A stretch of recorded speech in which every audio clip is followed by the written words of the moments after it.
सुबह की नौकरी, रात की रसोई। मैं शादी के लिए ना नहीं कह रही हूँ पापा, लेकिन आप जानती कि मुझे अपनी नौकरी भी नहीं छोड़नी है। मैंने बड़ी मेहनत करके इस पोजीशन को हासिल किया है। मैंने कभी तुझे आगे पढ़ने से और नौकरी करने से रोका नहीं बेटा, लेकिन शादी के बाद ये सारे फैसले तेरे पति और ससुराल वाले ही लेंगे। हाँ बेटा, शादी के बाद सिर्फ ऑफिस की जिम्मेदारी ही नहीं बल्कि बाकी काम भी संभालने होते हैं।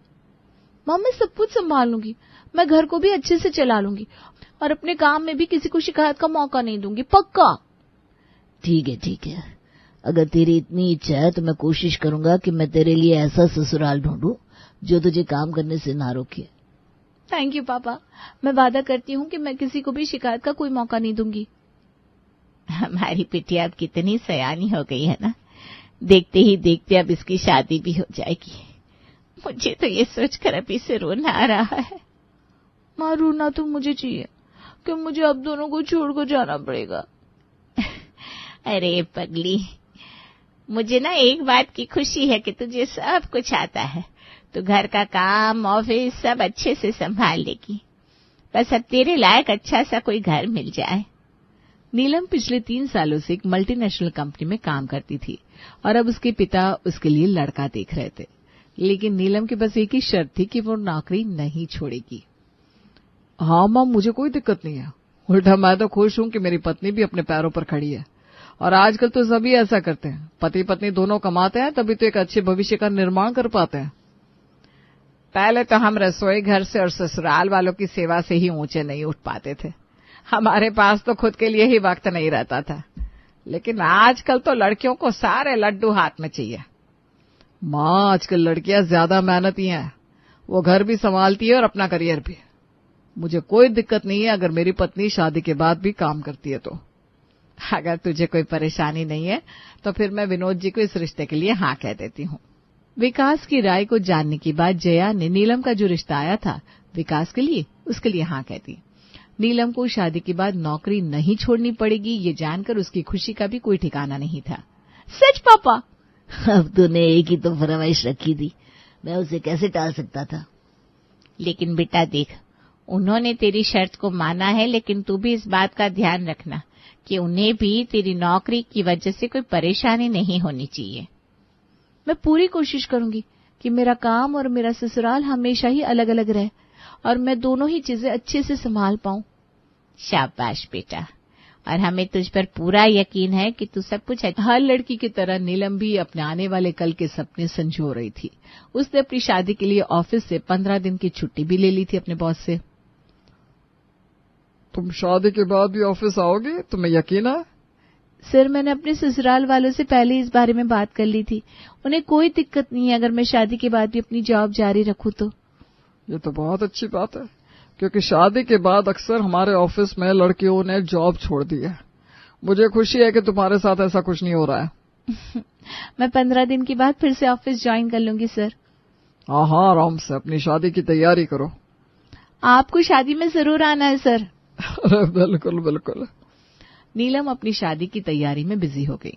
उसकी शादी में उसकी सहेलियां, ऑफिस के सारे लोग और उसके बॉस भी शामिल हुए। उसे बहुत खुशी थी कि इनमें से कोई भी उससे छूट नहीं रहा, क्योंकि शादी के बाद भी उसे इन सबसे मिलने का रोज मौका मिलने वाला था। लेकिन कहते हैं कि शादी के बाद एक स्त्री का नया जन्म होता है और उस नए जन्म के साथ उसके साथ कई सारी नई जिम्मेदारियां भी जुड़ जाती हैं। नीलम के लिए ये सफर आसान होने वाला था या नहीं, आइए चलिए देखते हैं। देखो बहू, ये है रसोई। सुबह सुबह का नाश्ता मैं बना दिया करूंगी क्योंकि तुम्हें ऑफिस भी जाना है। लेकिन खुद का और विकास का टिफिन तुम खुद बनाकर जाना। और हाँ, हमारे यहाँ गाय के लिए भी फुलके बनते हैं, वो कभी मत भूलना। पहले हम 2 लोग थे इस घर में, फिर भी 2 सब्जियां बनती थी। लेकिन अब तुम्हें तो काम भी करना है, तो सुबह को एक सब्जी से ही हम काम चला लेंगे। लेकिन रात को ऑफिस से आने के बाद रसोई अच्छी चाहिए। जी माँ जी, मैं समझ गई। अच्छा, पोछा लगाने के लिए काम वाली है, लेकिन बर्तन और कपड़े हम खुद करते हैं। तो ऑफिस के काम में ये सब काम को भूल मत जाना। हाँ, नहीं भूलूंगी माँ जी।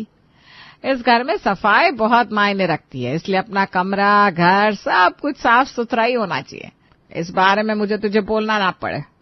जी माँ जी, मैं समझ गई। अब मैं टिफिन बना लूं, मुझे भी ऑफिस के लिए देर हो रही है। हाँ हाँ बना लो, मेरे लिए एक कप चाय भी रख देना। जी। शादी के बाद नीलम ने ऑफिस जाना आज से ही शुरू कर दिया था। सुबह वो 6 बजे उठ गई और सारा काम कर लिया।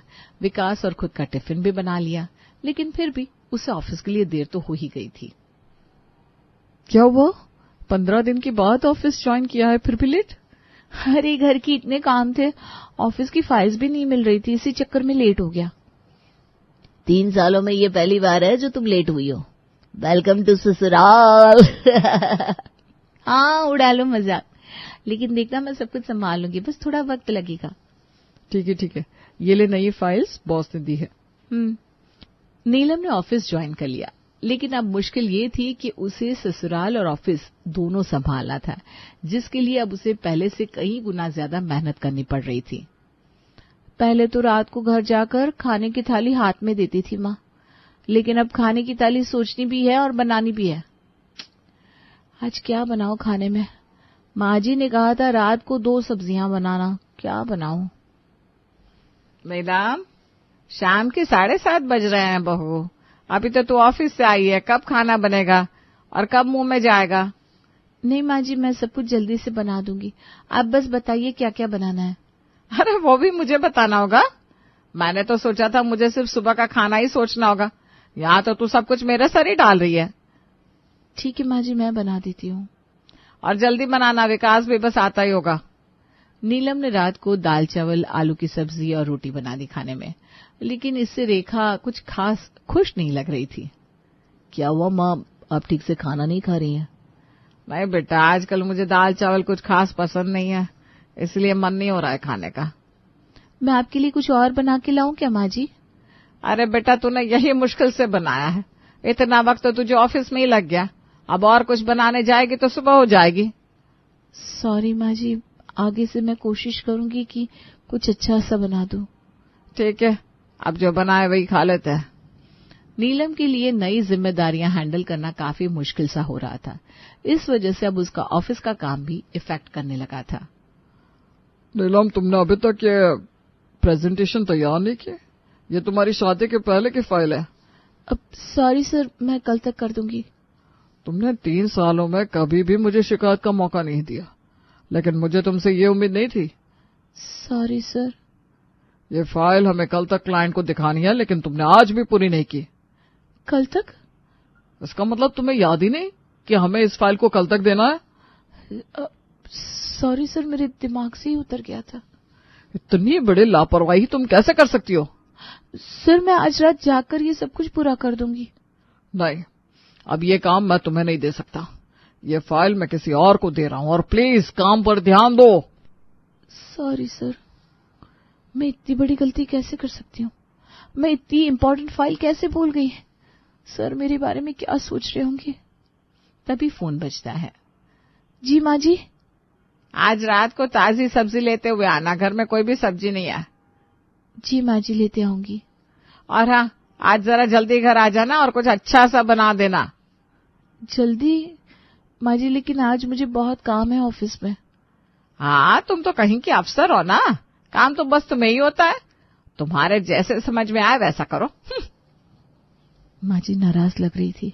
ऑफिस में भी इतना काम है और रात को सब्जी लेते हुए भी जाना है और बनाना भी है, कैसे करूंगी मैं सब? नीलम ने जैसे सोचा था वैसा कुछ भी नहीं हो रहा था। ना तो वो सास को खुश कर पा रही थी, ना ही अपने काम को अच्छे से कर पा रही थी।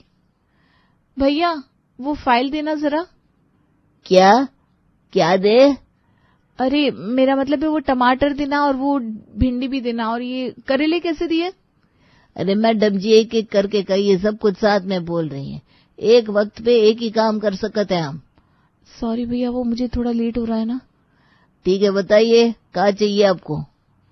अरे तुमसे कहा था कि आज थोड़ा जल्दी आना, लेकिन नहीं, तुम तो और भी देर से आई। माँ जी, मुझे ऑफिस में ज्यादा काम था आज, इसलिए लेट हो गया, और ये सब्जी भी तो लेनी थी ना।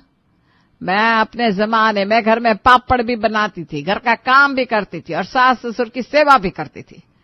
अगर तुमने ये डिसाइड किया है कि तुम दोनों काम संभालोगी तो उसे पूरा करो, वरना हाथ में ही नहीं लेना चाहिए वो काम। सॉरी माँ जी, अभी खाना बना देती हूँ। कोई जरूरत नहीं है, हमने खाना खा लिया है। तुम्हारे भरोसे बैठते तो खाना क्या उसे देखना भी नसीब नहीं होता। सारा दिन घर भी संभाले, रात को खाना भी हम ही बनाए। पता नहीं हमें बहू का सुख कब नसीब होगा। सॉरी माँ जी। अरे अब जाओ, विकास भी आ गया है अपने कमरे में। दोनों हाथ मुंह धो लो और खाना खा लो। क्या जमाना आ गया है, सास बहू को खाना खिला रही है। नीलम ना तो ससुराल में कोई काम ठीक से कर पा रही थी, ना ही ऑफिस में। अब तो ऑफिस में काम के वक्त भी उसका ध्यान कहीं और ही रहता था। आप सबको क्या लगता है कि इस प्रोजेक्ट में आखिर क्या कमी है जो ये पास नहीं हो रहा? गरम मसाला। क्या? इसमें गरम मसाला डालेंगे ना तो बहुत अच्छी सब्जी बन सकती है। नीलम, क्या बोल रही हो तुम? नीलम, सर तुझसे कुछ कह रहे हैं। ओ सॉरी सर, वो पता नहीं मैं क्या क्या कह रही हूँ। आजकल तुम्हारा ध्यान ऑफिस के काम में रहता ही नहीं है, इससे तुम्हारा काम बहुत इफेक्ट हो रहा है। सॉरी सर, मैं आगे से गरम मसाला डालना नहीं भूलूंगी। मेरा मतलब है आगे से मैं ध्यान रखूंगी। अरे क्या हो गया तुझे? सब लोग तुझ पर हंस रहे थे। अरे क्या करूं, मेरा दिमाग ही काम नहीं कर रहा। ऑफिस में इतने बुरे दिन के बाद आज जब नीलम घर पहुंची तो उसके ससुराल में पहले से ही कुछ मेहमान बैठे हुए थे और रेखा का चेहरा पहले से ही उतरा हुआ था। तुम्हें कितनी बार कहा है कि थोड़ा जल्दी आया करो। सॉरी, वो मौसी जी और ताई जी कितनी देर से यहाँ बैठे हैं सिर्फ तुम्हें देखने के लिए। अब चलो उनसे मिल लो। जी जी। बहुत इंतजार करवा दिया बहू तुमने। सॉरी ताई जी, आपको मेरी वजह से इंतजार करना पड़ा। अरे कैसी हो बहू? हमने सोचा कि हम तुमसे शादी में तो मिल नहीं पाए, तो इसीलिए अभी मिल लेते हैं। जी मौसी जी, मैं एक्सेल हूँ। क्या? मेरा मतलब है मैं ठीक हूँ। आप प्रेजेंटेशन तैयार कीजिए, मैं आपके लिए पेन ड्राइव लाती हूँ। अरे क्या क्या बोल रही है ये लड़की? मेरा मतलब था आप बैठिए, मैं आपके लिए चाय नाश्ता लेकर आती हूँ। लगता है बहू को हम पसंद नहीं आए। हम गांव से है ना, इसीलिए वो हमारे साथ अंग्रेजी में बात कर रही थी। अरे नहीं मौसी जी, ऐसी कोई बात नहीं है। वो बस ऑफिस में सारा दिन अंग्रेजी बोलती है ना, इसलिए मुंह से जाती नहीं। नीलम को खुद समझ में नहीं आ रहा था कि वो क्या कर रही है। उसे खुद पर गुस्सा आ रहा था कि जैसा उसने सोचा था शादी के पहले कि वो सब कुछ संभालेगी, वैसा तो वो कुछ कर नहीं पा रही थी। ताई जी और मौसी जी को कितना बुरा लग रहा था, तुम उनके साथ इस तरह से बात करते हुए चली गई। सॉरी माँ जी। क्या हुआ? नीलम ने क्या किया जो आप उसे सुना रही है माँ? अरे पता नहीं आजकल उसे क्या हो गया है, ना घर के काम में ध्यान रहता है ना रसोई पे। मैंने पहले ही कहा था नौकरी और घर दोनों नहीं होता लड़कियों से, लेकिन मेरी सुननी किसको है। रेखा की बात सुनकर नीलम अपने कमरे में आ जाती है। विकास भी उससे बात करने कमरे में जाता है। आखिर बात क्या है, कुछ बताओगी? बात यह है कि मैं कुछ कर ही नहीं पा रही हूँ, लेकिन इसमें मेरी कोई गलती नहीं है। सुबह की नौकरी और रात की रसोई के बीच फंस सी गई हूँ मैं। तुम्हारा क्या है, तुम्हें टिफिन, खाना, कपड़े सब कुछ हाथ में मिलता है, लेकिन मुझे तो सब कुछ अपने आप ही करना पड़ता है। इस वजह से ना घर पे ध्यान दे पा रही हूँ, ना ही ऑफिस के काम पर। लेकिन तुम्हें क्या फर्क पड़ता है? तुम्हें तो खुद से मतलब है ना, तुम भी दो चार बातें सुनाई दो। मैं समझता हूँ तुम पर कितना बोझ है, लेकिन तुमने मुझसे कुछ कहा क्यों नहीं? सब कुछ अकेले ही क्यों करती रही? मुझे क्या पता था कि तुम इतने प्रॉब्लम से गुजर रही हो। अगर तुम मुझसे एक बार कहती तो हम दोनों मिलकर सब कुछ कर लेते। देखो, औरत में बहुत शक्ति होती है, वो सब कुछ संभाल सकती है, लेकिन कभी कभी मदद मांग लेना भी सही होता है। अगर तुम मुझसे कह देती, मदद मांग लेती, तो हम दोनों मिलकर सब कुछ संभाल लेते। अब तुम बिल्कुल चिंता मत करो, कल से हम दोनों मिलकर सब कुछ कर लेंगे। अगले दिन से विकास भी नीलम के साथ ही उठ गया। उसने कमरा साफ कर दिया और छोटे मोटे काम भी कर दिए, इसलिए आज नीलम जल्दी ही फ्री हो गई। सुनो, आज मैं सब्जी लेते हुए आऊंगा, ठीक है? तुम चिंता मत करना। ठीक है। नीलम को एहसास हुआ कि वो शायद सब अकेले ही करना चाहती थी, इसीलिए कोई भी काम ठीक से नहीं हो रहा था, लेकिन मदद मांगना भी कभी कभी सही होता है। अरे तुम पहले कह देती नीलम, मेरी भी बीवी है जो काम करती है, तुम आज से 1 घंटा जल्दी घर जा सकती हो। पहले कह देती तो इतना सब नहीं होता। मुझे आज समझ में आया कि मजबूत औरतों को भी मदद की जरूरत होती है। सब कुछ आप अकेले नहीं कर सकते, हमें एक बार बस हाथ बढ़ाने की जरूरत होती है। सुरभि की नई नई शादी हुई होती है और वो अपने कमरे में तैयार हो रही थी, तभी सुरभि की सास रमा आती है और सुरभि से कहती है, बहू तो बड़ी प्यारी लग रही है। अरे आज तो तेरा ससुराल में पहला दिन है तो तुझे शगुन भी मिलेगा, लेकिन हमारे में दिन खत्म होने के बाद देते हैं, इसलिए तुझे शाम को ही शगुन मिलेगा। ठीक है ना बेटा? ठीक है माँ जी, पर माँ जी मुझे शगुन से थोड़ी ना मतलब है। आप जो भी दोगे आपका आशीर्वाद ही होगा। अभी मिले या शाम को कोई फ़र्क नहीं पड़ता, मिलेगा तो आपकी बहू को ही ना। कितनी समझदार है बहू। अच्छा अब जल्दी से तैयार हो जा और बाहर आ जा, शायद कुछ मेहमान अभी ही आ जाए। रमा इतना कहकर बाहर चली जाती है और सुरभि तैयार होकर बाहर आती है तो देखती है कि वहाँ कुछ मेहमान आए हुए हैं। मेहमान को देखकर सुरभि अपनी सास से कहती है, माँ जी ये कौन है? बहू ये तेरे माँ के चाचा के दोस्त का भाई अरुण है, हमारे दोस्त रिश्तेदार है, तुझसे ही मिलने आए हैं। अब तू जल्दी से पहले चाय नाश्ता बना दे और हाँ कुछ समोसे भी बना दियो। माँ जी समोसे बाहर से ही मंगा लेते ना, वैसे भी समोसे बनने में कितना ज़्यादा टाइम लगेगा और इतने ज़्यादा टाइम में तो लोग खाना भी खा लेंगे। आप किसी को भेज दो ना, वो समोसे ले आएगा बाहर से, तब तक मैं चाय का इंतज़ाम कर देती हूँ। बहू ये लोग ना बाहर का कुछ नहीं खाते और वैसे भी इतना टाइम थोड़ी ना लगता है, थोड़ी देर में बन जाएंगे। और तुझे और कोई काम थोड़ी ना है, जल्दी से बनाकर लेकर आ। यहाँ बातों में समय मत बेकार कर, वरना बाद में तुझे लेट हो जाएगा। चल जा जल्दी से काम पर लग जा। हाँ। सुरभि अपनी सास की बात मान लेती है और रसोई में समोसे बनाने चली जाती है। कुछ देर में वो समोसे बनाकर लाती है और सबको देती है। समोसे खाकर अरुण कहता है, अरे समोसे की क्या जरूरत थी, चाय से भी काम चल जाता। क्यों इतनी मेहनत करवा रही हो बेचारी नई बहू से? नई बहू से मिलना है तो थोड़ी बहुत खातिरदारी तो चलती है। और वैसे भी ज्यादा कहाँ, समोसे ही तो है, ये तो पता ही नहीं चलता कब खत्म हो जाए। लीजिए ना थोड़े और। दरअसल ना मैं समोसे नहीं खाता, समोसे खाने से मेरे पेट में गैस बन जाती है। मैं शुरू से ही समोसों को अवॉइड करता हूँ। अब और नहीं खा सकता मैं। अरे पहले बता दिया होता, हम वही बनवा देते जो आप खा सकते हैं। कोई बात नहीं, अब बता दो क्या खाना है, बहू वही बना लेगी। मैं सैंडविच खाता हूँ, अगर वो बन जाए तो अच्छी बात है। और मुझे ना कॉफ़ी ज़्यादा पसंद है, मैं अक्सर वही लेता हूँ। अरे बस इतनी सी बात, ये तो बहू अभी बना लेगी। क्या बहू बना देगी ना? हाँ हाँ क्यों नहीं, मैं तो यहाँ खाना बनाने के लिए ही हूँ। और कुछ बनाना हो तो बता दीजिए, मैं बना दूँगी, मुझे कोई दिक्कत नहीं है। आखिर मैं इस घर की बहू जो हूँ, अब मेरे घर आए मेहमान की मुझे ही खातिरदारी करनी होगी। क्यों माँ जी? फिलहाल तो तू वही बना दे जो अरुण कह रहा है, बाकी बाद में देखते हैं कि क्या बनाना है। वैसे भी इतना थोड़ी ना कोई खाएगा। ठीक है। सुरभि समोसे बनाकर रसोई से फ्री हुई ही थी कि वापस रसोई में सैंडविच बनाने चली जाती है। कुछ देर में सैंडविच बनाकर बाहर लाती है। सैंडविच खाने के बाद सब लोग बातें करने लगते हैं। बहू बुरा मत मानना, लेकिन मेरा ना नींबू पानी पीने का बहुत मन है। नींबू पानी बन जाता तो अच्छा होता, और अगर नींबू नहीं है तो कोई बात नहीं। हाँ, इतना भी कोई ज़रूरी नहीं है, मैं तो बस अपने मन की बात कर रहा था। अरे इसमें बुरा मानने वाली क्या बात है, और क्यों नहीं बनाएगी बहू नींबू पानी? ए बहू ज़रा नींबू पानी बना दे, और मेरे लिए ना 1 कप चाय बनाना। वो क्या है ना, जब तक मैं दिन में 3-4 बार चाय नहीं पीती, मेरे तो दिन ही ख़त्म नहीं होता। और अच्छी सी अदरक वाली चाय बनाना। हाँ माँ जी अभी तो चाय बनाई थी, दोबारा से चाय? इतनी चाय पीना अच्छा नहीं होता। अरे मुझे कुछ नहीं होता, मुझे तो बस चाय चाहिए होती है। तू बना ना जल्दी से चाय। ठीक है माँ जी, वैसे पहले वाली चाय भी थोड़ी बहुत पड़ी है, मैं वही गर्म करके ले आती हूँ। ठीक है? अरे बहू चाय को बार बार गर्म करने से ना चाय कम जहर ज्यादा बन जाती है। तू मुझे जहर तो मत पिला है। तू मुझे बस 1 कप चाय पिला दे और उस चाय को फेंक देना। हाँ जा ताज़ी चाय बना कर ला। सुरभि बेचारी रसोई के चक्कर ही काटती रहती है। बार बार रमा उसे किसी न किसी काम से रसोई में भेज देती और वो भी चुपचाप अपनी सास की बात मानकर काम करने लग जाती। थोड़ी देर बाद रमा कहती है, बहू हम तीनों के खाने का भी इंतजाम अभी से कर ले, वरना देर करेगी ना तो दिन का खाना शाम को खाएंगे। माँ जी अभी तो इतना सब कुछ खाया है, अब तो पेट में जगह भी नहीं होगी कुछ और खाने की। एक बार पूछ तो लो उनसे कि उनमें कुछ खाने की हिम्मत भी बची है, या फिर हम बस ठूसने को ही दिए जा रहे हैं उन्हें।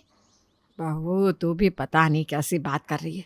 अरे कभी कोई मेहमान सामने से थोड़ी ना बोलेगा उसे क्या खाना है, या फिर खाना भी है या नहीं, ऐसा थोड़ी ना पूछ सकते हैं।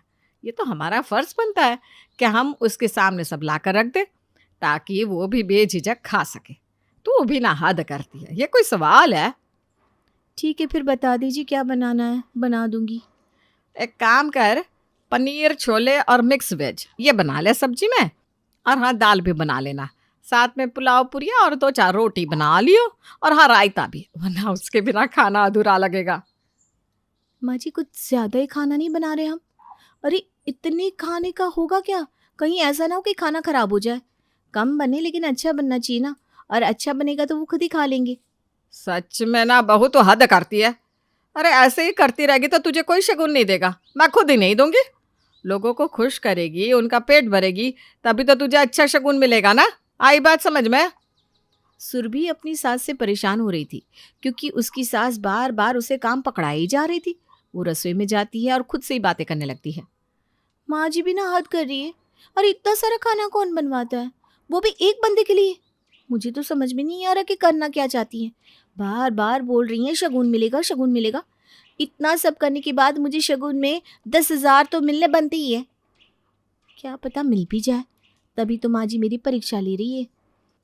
लेकिन ना चाहते हुए भी सुरभि को काम तो करना ही पड़ता है। वो चुपचाप काम कर रही थी और एक के बाद एक काम सुरभि की सास उसे पकड़ाए जा रही थी। ऐसे ही शाम हो जाती है। अब शाम का खाना सुरभि नहीं बनाती तो ये देखकर रमा कहती है, अरे बहू खाना क्यों नहीं बना रही? शाम हो गई, कुछ देर में रात हो जाएगी, रात तक खाना बनाना है, पता है ना? माँ जी पहले ही इतना सारा खाना बचा हुआ है, अब मैं शाम का भी बनाऊंगी तो वो भी बचा रह जाएगा। मैं तो कहती हूँ वही गर्म करके खिला देते हैं, उन्हें भी तो समझ में आना चाहिए ना कितना बना है। ए भगवान, बहू तू क्यों मेरी नाक कटवाने पर तुली हुई है? अरे कभी बासी खाना खिलाते हैं क्या मेहमान को? और खाना बना लेगी तो क्या मर जाएगी? थोड़ा सा तो खाना बनाना है और इतने नखरे दिखा रही है। अरे आज तेरा पहला दिन है, ससुराल में इतने नखरे दिखा रही है तो आगे पता नहीं क्या करेगी। सारा काम मुझसे ही करवाएगी, यही चाहती है ना तू? नहीं माँ जी, मेरा ऐसा कोई इरादा नहीं है, लेकिन अगर आप ठीक है, आप यही चाहती हो तो मुझे खाना बनाने में कोई दिक्कत नहीं है, मैं बना देती हूँ। सुरभि फिर से शाम का खाना बनाने में लग जाती है। शाम का खाना बनाकर सबको देती है। शाम के समय अरुण अपनी जेब से 21 रुपये निकालता है और सुरभि को देते हुए कहता है, ये मेरी तरफ से शगुन है बहू, हमेशा खुश रहे। रमा जी भी 21 रुपये देते हुए कहती हैं, और बहू ये मेरी तरफ से जुग जुग जी सदा सुखी रह तू। 21 रुपये। ये देखकर सुरभि का मुंह बन जाता है और वो चुपचाप सीधा अपने कमरे में चली जाती है। शगुन देंगे, शगुन देंगे, और शगुन के नाम पर बेचारी सुरभि को मिलते हैं 21 रुपये, जिसके लिए सुरभि सुबह से नौकरानी बनी बैठी थी।